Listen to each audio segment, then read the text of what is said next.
네, 뉴스 브런치 주간 똑똑똑. 네, 정용실의 뉴스 브런치 금요일에는 항상 첫 코너 주간 똑똑똑으로 시작을 합니다.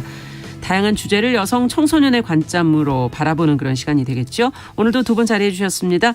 개관올레 이진송 편집장 안녕하세요. 안녕하세요. 네, 그리고 청소년 페미니스트 네트워크 미티의 최유경 활동가 안녕하세요. 네, 안녕하세요. 자, 오늘은 저희가 앞서도 좀 말씀을 좀 드렸지만 여성가족부 폐지에 관한 얘기를 좀 두 분과 나눠볼까 합니다.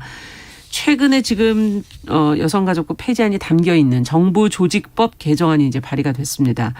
이 개정안 내용을 보니까 여가부를 없애고 청소년 그리고 가족 관련 업무는 다른 부처로 이관할 계획이다 이렇게 지금 얘기가 나오고 있는데 젠더 감수성이 사실 다른 세대에 비해서 좀 젊은 세대들이 높고 또 이 여가부 정책을 자신의 삶과 좀 더 연결돼 있다고 생각하는 생각이 크지 않나 하는 생각이 들어서 2030 세대 여성으로서 두 분은 어떤 느낌이신지 얘기를 좀 들어보고 싶습니다. 그러니까 사실은 좀 위기감이나 충격감을 넘어서 좀 현실적으로 느껴지지가 않는 것 같고요. 특히 이제 페미니즘 리부트 이후에 이런 방식의 어떤 포퓰리즘 정치가 등장할 거라고 생각하지 못했고 사실 어느 정도는 의도한 바이겠지만 연결되어 있는 요즘의 의제인 좀 차별금지법 제정이나 지방선거 등의 중요한 이슈들이 있는 상황에서 이런 여가부 폐지에 대한 여론이 영향을 미치지 않을까 좀 우려스러운 부분들이 있는 것 같습니다. 네. 최유경 활동가께서는 지금 우려가 된다라는 지적을 해 주셨는데 어떻게 보세요? 네. 일단은 이 사안을 보면서 대학에서 총 여학생의 존폐 여부를 두고 투표에 붙이거나 그 결과를 놓고 이제 총 여학생회가 좀 폐지되는 상황을 많이 떠올렸습니다. 네. 여성가족부 폐지는 그 자체로 어떤 정치적인 효과가 있는 게 아니고요. 기존의 사회적 약자를 위한 정부 조직을 쪼개고 해체하고 역할을 이관하는 이런 번거로운 작업을 감행을 하면서 얻을 수 있는 게 사실은 좀 성차별에 동의하는 사람들의 승리감 정도라고 보고 있거든요. 여성가족부 폐지를 추진한다는 것 자체가 실제로 그것이 되든 말든 정치인들의 어떤 쇼맨십이든 사실은 이런 부서는 없어져도 된다. 혹은 우리가 없앨 수 있다라는 정치적 메시지를 던지는 셈이거든요. 그래서 이렇게 논의의 대상이 되고 여론조사 대상이 된다는 것 자체가 좀 답답하고 구조적 차별을 은폐하거나 차별과 혐오를 정당화하겠다는 의도로 읽혀서 좀 걱정을 많이 하고 있습니다. 좀 더 감정의 문제로 지금 들여다보고 계시네요. 네. 자, 그렇다면 이 문제를 청소년들은 어떻게 볼까 하는 게 궁금한데 여기 두 분은 다 청소년은 아니시지만 최유경 활동가께서 몸담고 있는 위티의 구성원들 중에는 많지 않습니까? 네. 어떻게 얘기를 좀 들어보신 적은 있으세요? 네, 사실은 이제 위티는 탈학교 청소년이나 공교육 바깥의 청소년들이 많이 오가는 곳인데요. 네. 그러다 보니까 이제 교육부의 지원을 받지 못하고 좀 여가부가 진행하는 사업이나 법률로서 도움받고 있는 이들이 많아요. 그래서 여가부는 지난 이제 2014년 개정된 학교 밖 청소년 지원 법률에 근거해서 이제 지원에 필요한 행정적, 재정적 지원 방안을 마련해야 한다고 명시하고 있고요. 또 이에 따라서 전국 202개 이제 학교 밖 청소년 지원센터를 개소해서 학업을 이어가려는 청소년들을 상대로 검정고시 이수 등의 어떤 상급학교 진학을 지원 중이고요. 네. 또 취업 희망 청소년 대상으로는 직업훈련 과정 연계라던가 취업 지원 등의 이제 지원을 또 하고 있고요. 당연히 좀 지원 주체가 다르다 보니까 이제 교육부와 여가부 사이에 학교 안팎의 청소년들에게 차별이 발생하고 있는 것은 사실이나 사실 이와 별개로 이런 지원들이 좀 현존하는 상황에서 이후 대책 없이 당장 이제 학교 밖 청소년들에 대한 실질적 지원이나 법률을 총괄하고 있는 부서가 사라진다는 것에는 굉장히 좀 큰 위기감을 느끼고 있는 것 같습니다. 이 교육부 산하가 아니군요. 그렇죠. 학교에 다니지 않는 청소년들은 여가부 산하로 지금 되어 있는 거군요. 네. 자, 그렇다면 이들의 문제는 과연 어떻게 될 것인가라는 얘기를 해 주셨는데 처음에 여성과 관련해서는 주로 출산과 가족 정책을 대선 당시부터 좀 내놓은 게 아닌가 하는 그런 생각이 들고 그러면 이런 내용들이 대선 때 나왔던 내용들이 이제 앞으로 정책에 반영이 되지 않겠는가 가능성이 높지 않나 이렇게 생각이 들면서 이런 부분에 대해서 우려하시는 점 또 비판하시고 싶은 점 있다면은 좀 들어보고 싶어요. 아, 네. 일단은 여성 정책을 이야기할 때 이런 것들 출산 가족 정책으로 제한을 하는 것은 출산하지 않은 여성은 여성으로 취급하지 않거나 여성의 존재 이유를 이제 출산이나 육아로 이제 제한하는 굉장히 전형적인 성차별적 인식을 반영을 하고 있기 때문에 굉장히 우려스러운데요. 네. 구조적 차별이라는 것이 내가 없다고 믿거나 내 눈에 안 보인다고 없어지는 게 아니라는 거를 사실 통계를 조금만 들여다봐도 알 수 있거든요. 예를 들면 이제 여가부가 발표한 2021년 양성평등 실태조사 결과를 보면은 네. 여성의 가사노동 시간이 남성보다 2.5배 많지만 일자리에선 차별을 받고 있어서 사실은 국내 주요 대기업 150곳에서 여성 직원 비중은 4명 중 1명꼴에 불과하고 평균 연봉이 68% 수준이라거나 임금의 차별까지. 네, 아니면은 이제 2018년, 2012년 사이에 중앙부처 고유 공무원 여성 비율이 10명 중 1명꼴에 불과하다. 이런 것들만 보아도 사실은 이게 정말 구조적 차별이라는 게 내가 없다고 믿음으로써 없어지는 게 아닌데 이런 문제에 대해서는 좀 정치인으로서의 그 문제의식이 좀 부족한 게 아닌가라는 생각을 많이 하고 있습니다. 네, 현실은 통계만 들여다봐도 다 나와 있다. 네. 지금 그런 지적이신 거죠. 어쨌든 여성의 존재라는 것이 과연 출산과 육아로만 한정지을 수 있겠는가. 라는 지적도 해주셨는데 최유경 활동가께서는 어떻게 보세요? 네, 사실 여당의 주장이 너무 얄팍하다라는 생각이 좀 크게 들고요. 뭐 구조적 성차별은 없다. 뭐 여성가족부는 역사적 소명을 다했다. 왜 이제 이 정부가 페미니즘이나 인권에 대해 밝히고 있는 입장이나 고민이 전혀 없는 상태거든요. 그래서 이에 출산이나 가족 정책을 줄곧 앞세우는 것은 결국 여성을 가임 인구로만 보겠다라는 것인데요. 특히 윤 대통령이 이제 인구 대책과 가족 정책을 중점으로 다뤄갈 것으로 기대한다. 라고 설명한 이제 김현숙 후보자 역시 구조적 성차별에 대해서 물으니 이제 새 시대에 맞게 노동시장에서의 공정성, 뭐 출산 육아로 인한 경력 단절 문제를 실질적으로 해소해 조금 더 미래지향적인 부서로 거듭날 수 있도록 하겠다라고 밝혔는데 사실은 이가 이제 과거에 쓴 논문 역시 성평등이 아니라 저출생 등의 이제 인구 문제에 많이 초점이 맞춰져 있거든요. 네. 근데 이 미래지향적이라는 것이 사실 어떤 미래인 건지 우리는 좀 물어야 할 필요가 있다고 생각해요. 사실 여성이나 소수자들은 미래 인구가 아닌 좀 현재에 살고 있는 시민들이거든요. 네. 그래서 어떤 김민적 서울시립대 교수는 인구 중심으로 여가부를 개편하는 것은 여성은 출산의 도구일 뿐이고 여성의 사회적 역할을 출산과 양육을 하는 어머니로 한정하는 잘못된 메시지를 줄 수 있다고 또 우려를 표하기도 했습니다. 네. 인구 문제가 심각하기는 하지만 그 안에서 여성은 과연 그러면 출산과 육아의 가장 중요한 존재인 것이냐 하는 부분은 한번 생각해 봐야 되지 않 어떤 미래를 그리느냐라는 질문을 해 주셨어요. 자, 그러면은 여가부라는 것 자체가 여성만을 정말 위한 부서이냐라는 생각을 해보게 되면서 여성 말고도 사실 우리 사회의 약자들 앞서 뭐 학교 밖 청소년도 여기 이제 포함이 됐지만 여러 가지 정책들을 해온 게 아닌가 하는 생각이 들어서 부처가 폐지된다면 어떻게 될까요? 뭐 한번 생각을 해볼까요? 네, 일단은 사실은 이제 가짜 뉴스가 너무 많아가지고 팩트 체크로 정정을 하자면 2021년에 여가부 예산 가운데 59.8%가 이제 한부모 가정 아동 양육 지원이나 아이 돌봄 서비스 등에 쓰이고 있습니다. 가정 네. 쪽에. 그리고 19.6% 같은 경우에는 청소년 사회 안전망 강화 같은 청소년 보호 사업이 투입이 되고요. 그 외에 디지털 성범죄, 가정폭력 예방 및 피해자 지원 사업에 이제 또 10%가 투입이 되고 있어요. 네. 그런데 여기에 이제 여성만 있는가 하면 또 그렇지 않거든요. 근데 이런 업무들을 다른 부서들이 쪼개어 가져갈 수 있다라고 말하는 것 자체가 이 정책을 별로 중요하게 생각하지 않고 이 정책 대상자들을 좀 그래도 되는 존재로 보기 때문이지 않나라고 생각을 해요. 청소년 관련 이제 업무가 여가부에 정착하기 전에 10수년 동안 되게 여러 부서를 좀 떠돌면서 전전했었거든요. 이거를 맡을 만한 데가 마땅치가 않아서. 그래서 이런 것들이 다른 부서로 이관이 되면 같은 이유로 등한시될 가능성이 크고 그 후폭풍이 고스란히 개인의 일상의 공백으로 나타나게 될 것이 이제 많이 우려스러운 지점입니다. 네. 또 다른 부서에서도 또 우선순위가 낮은 정책이 될 수도 있고 최유경 활동가께서는.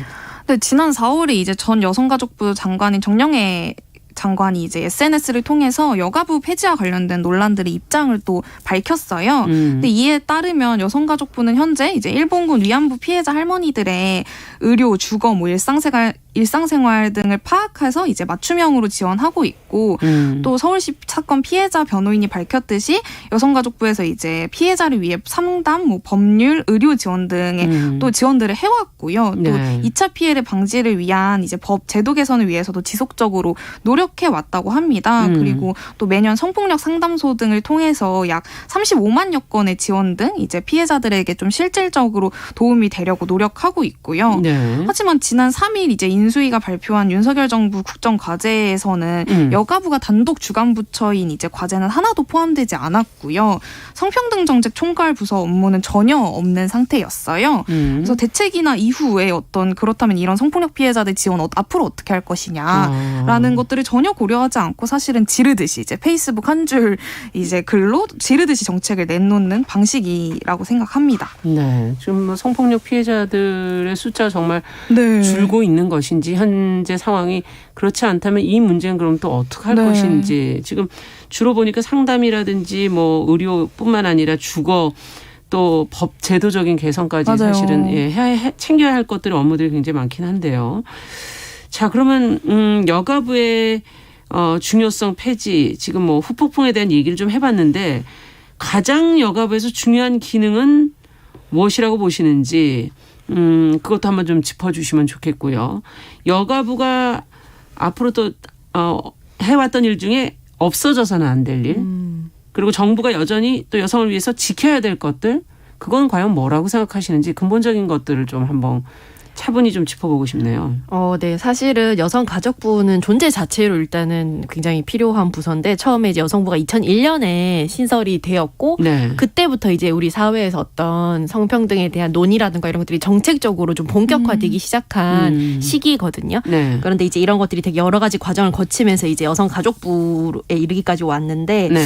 이런 부서의 존재라는 게 제도가 있고 또 그 제도라는 것이 때로는 좀 늦게 따라온 인식을 변화시키는 그런 되게 중요한 추동이 되기도 하거든요. 먼저 예를 들면 앞에서 끌고 간다는 거죠. 네, 그렇죠. 그래서 예를 들면 성폭력과 관련해서 이제 2차 피해라는 거에 대해서 여가부가 여성폭력 반지 기본법을 제정하고 개정을 해서 이걸 법률에 정의를 하고 관련 지침을 마련을 하거나 그다음에 성폭력 피해 방지나 피해자 보호를 위한 여러 가지 이제 노력을 하는데 여기에는 이 피해자의 성별을 고려하지 않고 이런 그 정책이 펼쳐지거든요. 그래서 네. 사실은 남성 피해자 같은 경우에도 여기에서 되게 지원을 받을 수 있고 그러니까 성폭력이라는 건 남성, 여성 반대될 수도 있다는 말씀이신 거죠. 그것도 그렇고 그렇죠? 피해자가 뭐 꼭 그 여성으로 가해자의 성별과 한정되는 게 무관하게 아니니까. 피해자도 성별과 그렇죠. 무관하게 발생할 수 있다는 거죠. 네. 그렇기 때문에 이런 점들을 좀 생각을 해봐야 할 필요가 있고요. 중요한 건 여가부가 성평등 정책을 편다거나 여가부의 존재 자체가 남성의 몫을 빼앗아서 여성에게 주자 이런 게 아니라는 거를 좀 확실하게 인지를 할 필요가 있다고 생각을 합니다. 평등이라는 거는 서로 이렇게 밥그릇 뺏기 싸움이 아니라 네. 무엇이 불평등을 만들고 그 안에서 우리가 어떻게 이제 서로 평등하게 공존할 수 있는가를 탐색하는 문제거든요. 네.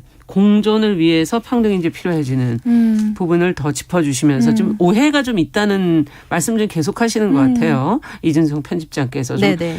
여가부라는 그 어떤 네이밍 이름 때문에 오는 그런 잘못된 인식들, 오해들 그걸 좀 바꿔야 된다라는 지적을 해주셨고 최경 활동가께서는 그럼 어떻게 보십니까? 좀 중요한 것들, 여가부가 해야 될 중요한 것, 정부가 여성을 위해서 좀 지켜야 할 부분들.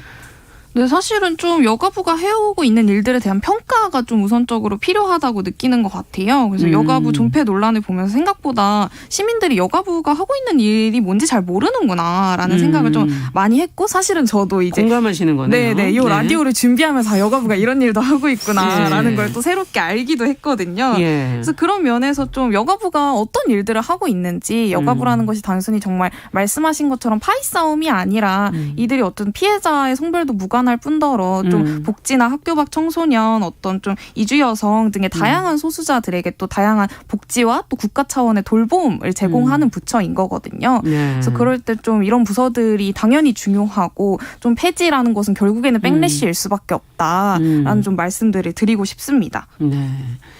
자, 뭐 지금 여가부 폐지에 뭐 보면은 나온 관련 자료들을 보면 국민 특히 여성도 많이 찬성했다. 뭐 이런 보도들도 꽤 있었어요. 기존의 역할을 또 그에 반해서 강화하는 쪽으로 좀 재편해야 되는 거 아니냐 하는 그런 얘기들도 있고 어쨌든 이를 어떻게 정말 평가라면 냉정하게 여가부에 대해서 해야 할 부분이 있고 지금 이렇게 폐지에 찬성하는 사람이 많다는 건 뭔가 반성해야 되는 부분이 있다는 건 아닐까 하는 생각도 들고요. 그 부분은 어떻게 생각하십니까? 일단은 여론이라는 게 어떻게 구성이 되는가에 대해서 생각을 좀 많이 해봐야 되는데 사실은 한국 그 시민들 중에서 어떤 정부 부처에 대해서 특정 부서가 일을 굉장히 잘하고 있다.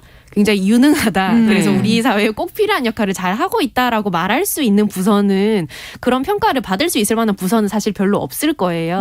근데 유난히 이제 항상 이런 폐지 논란에 놓이는 것이 어떤 부서인가에 대해서 저는 좀 얘기를 하고 싶은데 아무래도 권한이 적고 예산이 작다 보면은 모든 면에서 완벽하거나 모든 이슈에 대응하기가 어려운데 이제 유독 여가부의 경우에는 한 것보다 못한 것이라던가 좀 미진한 것에 대해서 좀 많이 조명이 맞춰지고 있어요. 저는 이제 그래서 좀 여가부를 적대시하고 여론적으로 고립시키는 굉장히 여러 악의적인 루머나 이걸 방조하거나 적극적으로 조장하는 언론 그리고 온라인 담론에 대해서 말을 좀 하고 싶은데요. 예를 들면 인터넷에는 여가부가 이제 황당한 이유로 뭐 과자나 이런 자동차의 판매를 금지했다는 일명 여가부 괴담이라는 썰들이 이제 돌아다닐 정도고요. 2019년에 여가부에서 만든 성평등 방송 프로그램 제작 안내서를 두고 이제 뭐 아이돌의 외모를 규제하고 이제 뭐 탈코르셋을 강요한다 이런 식의 어떤 루머가 좀 퍼지기도 했거든요. 그래서 이런 것들을 두고 봤을 때 이 여론이라는 게 정말 여가부의 역할과 여가부의 정책에 대해서 오염되지 않은 정보를 가지고 판단을 내린 것인가? 그리고 여론조사의 설문지라는 게 또 어떻게 구성되느냐에 따라서 결과는 되게 판이하게 바뀌는 특성이 있거든요. 그렇다면 그 질문지는 어떻게 구성되었나? 이런 질문을 또 해볼 수 있다고 봅니다. 네, 이 여가부 자체에 대해서 어느 정도의 팩트 체크 이게 좀 필요하지 않나 하는 생각도 들고. 네. 어떻게 보세요? 동시에 좀 여성가족부에게 더욱 강력한 권한이나 좀 시민들의 지지가 필요하다라는 생각이 좀 비슷하게 들고요. 사실 말씀하신 것처럼 여가부는 다른 어떤 부서보다 루머가 굉장히 많았고 그에 비해서 이제 예산이나 권한 등이 굉장히 협소했거든요. 근데 당연히 이런 협소한 권한과 예산 속에서는 여가부의 실효성을 보여주기에 또 어려운 조건일 수밖에 없거든요. 그래서 여가부 같은 경우에는 특별 성별 역량 평가를 한 뒤에 이제 해당 기관에 정책 개선 권고를 할 수 있는데 이게 좀 불수용하는 경우가 있어요. 불수용이 가능한데 이제 개선 권고가 이행 완료된 비율이 사실 2017년엔 63.5%였고 또 한 해 지난 2018년에는 54.8%로 줄었거든요. 그러네요. 그래서 이런 면에서 좀 여가부의 어떤 권한 등이 너무 현재 협소하다라는 좀 평가를 내리고 싶습니다. 네, 협소하기 때문에 좋은 평가를 받을 수 없다. 지금 그런 지적이신데 지금 이제 정부에서는 선거 때는 여가부 폐지를 강력하게 좀 내세웠는데 지금 인수위 단계로 내려오면서 조금 부정적 여론을 인식해서 조금 어떤 기류 변화 같은 것도 조금 감지되기도 했었어요. 보도 내용을 보면.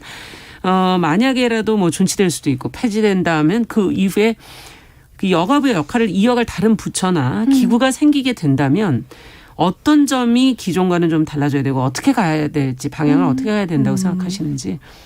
저 같은 경우에는 이제 좀 마지막으로 좀 이제 소개드리고 싶은 문장이 있어서 가져왔는데요. 지금 필요한 것은 여성가족부가 국가 경제 발전에 얼마나 도움이 되는지가 아니라 오히려 그간 여성가족부를 경제 발전을 위한 하위 목표 하에서 기능적 역할만을 수행하도록 만들어온 문제를 짚고 성평등을 위한 정부 부처의 역할과 젠더 정책을 재설정하도록 하는 일이다라는 이제 황해문화 112호에 기고된 나영활동가의 글을 좀 소개를 드리고 싶었습니다. 국가 경제 발전의 한 부품으로만 생각하지 말고 그런 기능적인 역할만이 아닌 것으로 좀 인식해줬으면 좋겠다. 맞아요. 네. 여성가족부에 대한 어떤 반발 신고와는 별개로 여성가족부가 지금 시행하고 있는 정책들은 현실에서 굉장히 필요하고 실효성이 높은 것들이 많습니다. 그래서 여가부는 폐지가 아니라 오히려 확장이 되어야 돼서 저는 뭐 이걸 이어갈 다른 부처나 기구의 필요성보다는 오히려 이제 좀 더 많은 권한과 더 이제 큰 어떤 부서가 필요하다고 생각을 하는데요. 왜냐하면은 이 여가부를 폐지하겠다는 건 결국에는 복지와 지원을 민간화하고 사회적 약자들에 대한 지원을 철회하고 싶다는 욕망을 보여준 상징적인 사건이기 때문입니다. 대선이 끝나고 젠더 갈등 이슈가 끝나니까 이제 장애인 이동권 시위를 두고 이제 장애인들을 대상으로 한 혐오 발언을 이제 정치인들이 굉장히 적극적으로 프레이밍을 했듯이 계속해서 아마 여가부가 폐지되면 그 다음 타겟은 또 어떤 사회적 약자를 대상으로 하는 부서일지 모르거든요. 이런 좀 전체적인 맥락에서 좀 같이 사회 자유를 해봤으면 좋겠습니다. 네, 두 분 말씀 잘 들었습니다. 주간 똑똑똑 오늘은 여성가족부 폐지 문제를 가지고 청소년 페미니스트 네트워크 위티의 최우경 활동가 개관노래 이진숙 편집장과 이야기 나눠봤습니다. 말씀 잘 들었습니다. 감사합니다. 감사합니다. 네, 정실의 뉴스 브런치 1부 마치고 저는 잠시 후에 돌아오겠습니다.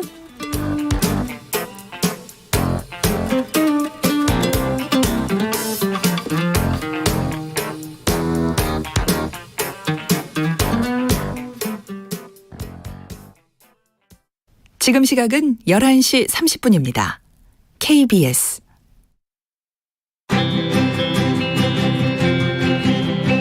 누군가는 아깝다고 생각할 우리 사회의 다양한 비용들과 푼돈들, 삶의 전선에서 최선을 다하고 살아가는 우리의 모습도 제 몫에 맞는 평가와 그에 합당한 시선이 좀 필요한 시점이 아닌가 하는 생각을 중에는 해충이다 하고